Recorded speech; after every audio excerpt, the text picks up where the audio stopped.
দেশের বিরুদ্ধে বিভিন্ন ষড়যন্ত্র চলছে জানিয়ে দেশবিরোধীদের বিরুদ্ধে সবাইকে সজাগ থাকার পরামর্শ দিয়েছেন বিএনপির ভারপ্রাপ্ত চেয়ারম্যান তারেক রহমান। দেশের মানুষের সমর্থনে বিএনপি নির্বাচনে জয়ী হবে বলে মন্তব্য করেন তিনি। আগামী যে সময় আসছে তা একটা পরিবর্তনের সুযোগ নিয়ে এসেছে বলেও মনে করেন তারেক রহমান। যুক্তরাজ্যে বিএনপির বিজয় দিবসের আলোচনা সভায় এসব কথা বলেন তিনি। সামনে কিন্তু আমাদের কঠিন সময়, ষড়যন্ত্র থেমে নেই এবং এই নির্বাচনও কিন্তু খুব সহজ নয়। আপনারা অনেকেই কিন্তু ব্যাপারটা এখন বুঝতে পারছেন।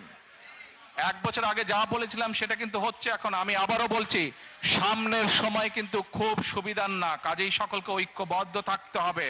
ঐক্যবদ্ধ থাকলেই আমরা আমাদের প্রত্যাশিত বাংলাদেশকে গড়ে তুলতে পারবো। বাংলাদেশের মানুষের ন্যায্য অধিকার যদি ফিরিয়ে দিতে হয়, যে কোনো মূল্যে আমাদেরকে ঐক্যবদ্ধ থাকতে হবে। ঐক্যবদ্ধ না থাকার কোনোই বিকল্প নেই আমাদের।